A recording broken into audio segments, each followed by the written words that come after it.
Another inflation warning coming today, this time from one of Wall Street's top CEOs, BlackRock's Larry Fink, telling Bloomberg News he expects prices to stay high for years. Now there's greater recognition that inflation is not transitory. It is probably with us for a number of years.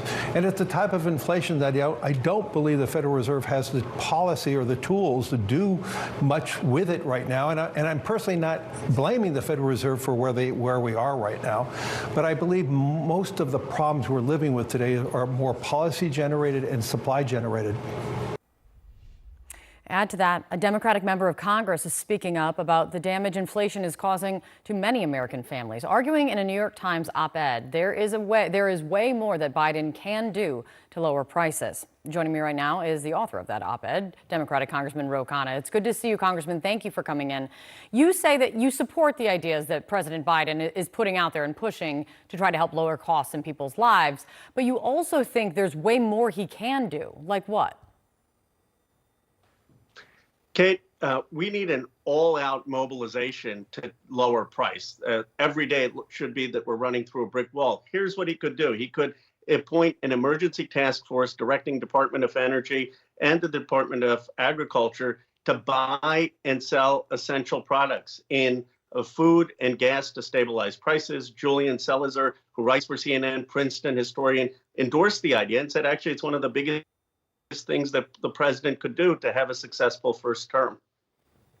You know, Biden and his team, they've struggled with this. What can you do? What's out of your hands kind of issue in general with inflation. Saying on one hand, we've heard them say that they have ideas on how to help. But on the other hand, also saying that pretty clearly that there is not much that they can do. Just two examples. Let me play Secretary Buttigieg as well as the president himself. Price of gasoline is not set by a dial in the Oval Office. And when an oil company is deciding hour by hour how much to charge you for a gallon of gas, they're not calling the administration to ask what they should do. They're doing it based on their goal of maximizing their profits. There's a lot going on right now, but the idea we're going to be able to, click a switch, bring down the cost of gasoline is not likely in the near term, nor is it with regard to food. So a lot of people think that they are stating the obvious here, that a lot of this is out of their hands. But do you think they are wrong? I don't think it's fully in their hands, but I think we have to try more unconventional approaches. FDR could have just said, well, this is out of my hands. But he said, no, I'm going to try things and mobilize to help the American people in the time of economic recovery during the Great Depression. During inflation, there are things we can do. There are things we've done in the past. The most obvious is that the government can buy critical supplies of gas and food and resell it to the American public without a profit. So when the price spikes, we have that product to be able to sell more cheaply. That's the idea behind the Strategic Petroleum Reserve.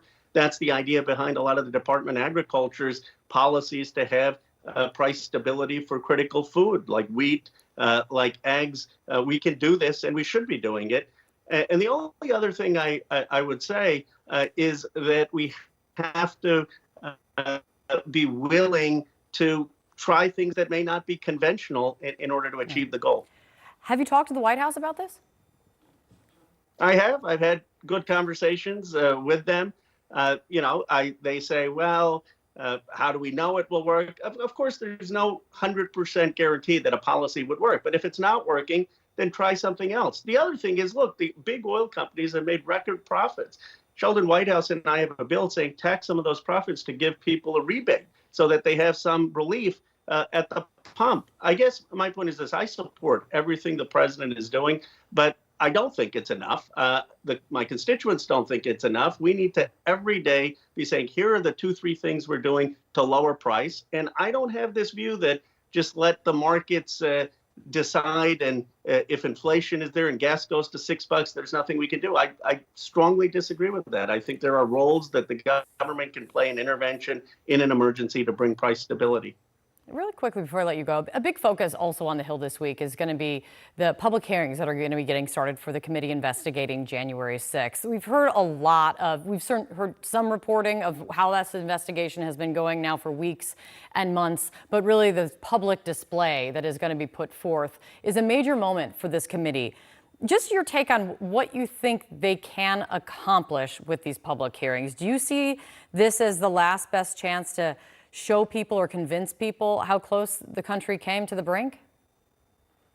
Kate, I do think these are going to be powerful hearings. So far, what we've seen is the prosecution and accountability of a lot of folks who came on January 6th, stormed the Capitol, got caught up in a mob, and were engaged in the insurrection. What I don't think the American people understand fully is how high up this went, how orchestrated the effort was at the White House to literally overturn the election results, to invalidate state results. And I think what the hearing will show is that this was done at a very high level at the White House by a lot of people who really wanted to subvert American democracy. That narrative is going to come out.